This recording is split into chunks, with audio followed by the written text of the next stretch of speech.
there's a cat! Scary cat. I know you're curious, it's miscellaneous. Greetings, mammals. LA is known for a lot of great things. Hollywood, lights, camera, movie stars. Cheese. But we're also known for one not so good thing. Traffic. So I thought I'd take this video to explain to you what makes LA traffic so famously irritating. Let's start at the very beginning. Ew, Marissa, stop. Remember. Only so many people like show tunes. So we're gonna first start with the geography of LA, the layout, if you will. For people that have never actually set foot in LA, the very popular idea is that it's comparable to New York City. Gray, dull, compact, tall buildings, city-like, right? Which I guess would be right, but only for downtown LA, which is only a small percentage of the wide, vast land of Los Angeles that spans from the ocean coast to the mountains. It's the best of both worlds. But seriously, it's filled with lots of different communities and made up of lots of different tiny suburbs. Unfortunately, one factor that comes with living in a city like Los Angeles is it gets expensive to live in. So most people try to live outside of the Valley or Hollywood, kind of in the San Fernando area, Santa Clarita, Rancho Cucamonga. The farther out you go from the center of the city, the less expensive it gets. Even though they may live outside of the city, they probably work in Los Angeles.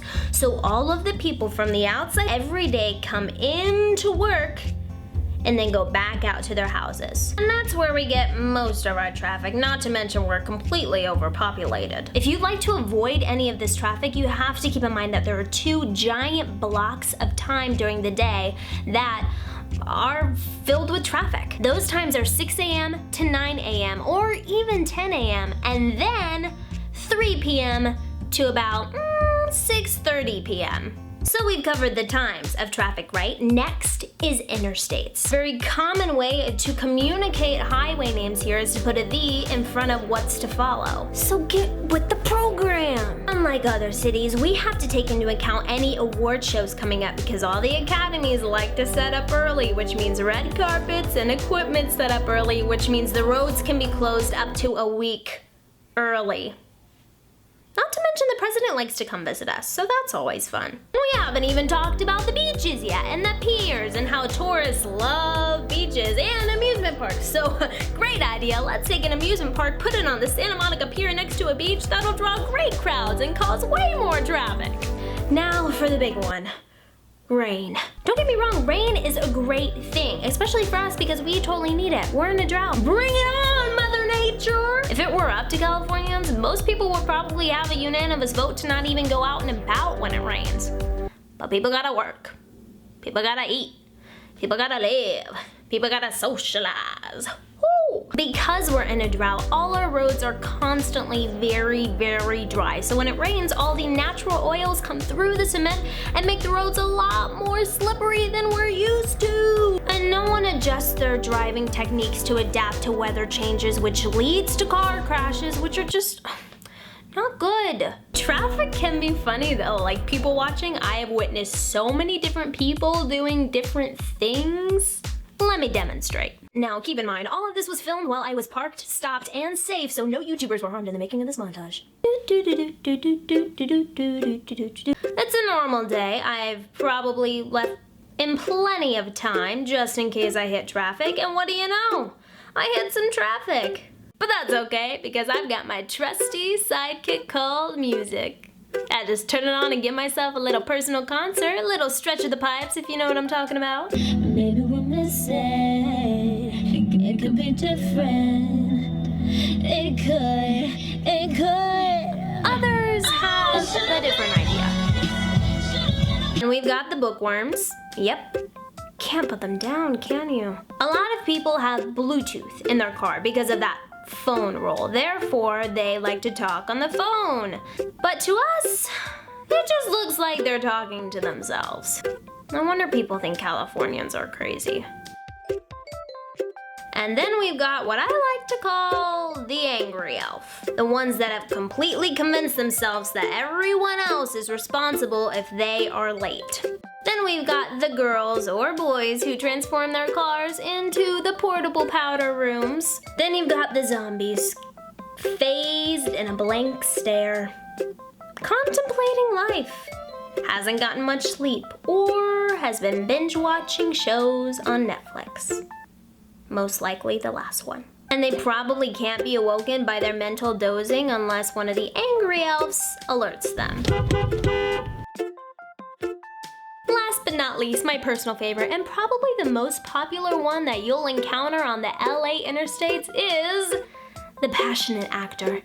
Crunched for time and not knowing if they will make it to the audition, they're running their lines. I'll take care of them. You've got my back, and we'll meet back up. We'll meet back up at the underpass. He didn't. He did? Oh, that's so cute. Oh, that's the other character's line. How can you stand there after what you've done? You killed my father! Keep in mind those are all over dramatized, but we all kind of fit in those categories whether we're riding in a car or not. There is one driver stereotype that I failed to mention in the montage, which was completely intentional, and that is the driver that texts. We can all deny it, but we all know that they still exist out there, and it is our job as a society to eliminate that habit. If you have a family member or know of a friend that texts or Snapchats while drives, and you think that you're doing them a favor and giving them space by not approaching them with this issue, then you're wrong. Because the day they're gone is the day you're gonna be sorry. I didn't mean to bring the mood down, but it's a very, very serious topic, and I want to use my voice to remind everyone of what's important. Here are some tips to make driving in LA just a little bit easier. I've been out here for about 2 years now, so you think I know where I was going, which I do, but not everywhere, so I still have got to use my GPS, my GIPs, my homegirl Siri. Even if I'm using my GPS, I don't want to be looking down while I'm driving. Also because we have a no phone in hand law thingy, and because I don't want to be distracted. So I went out and got myself a nice little air vent phone clippy thingy so it's right next to the steering wheel so I don't have to avert my eyes very far from the road. People think that since you're going on these interstates, you're not going to be burning as much gas, but there's a chance you might hit standstill traffic, which means you'll be sitting there burning gas. So I think if you just have a really long day of driving, you make sure that the tank of your car is nice and full so you don't get stuck in a pretty pickle. Or an ugly pickle for that matter. Now I get caught in traffic on a regular basis, pretty much every day. You know the phrase, caught in traffic? Sounds like we don't expect it, or we didn't see it coming. But we do. I always plan to pack extra waters, maybe a snack, and always my phone charger because the juice doesn't always last very long.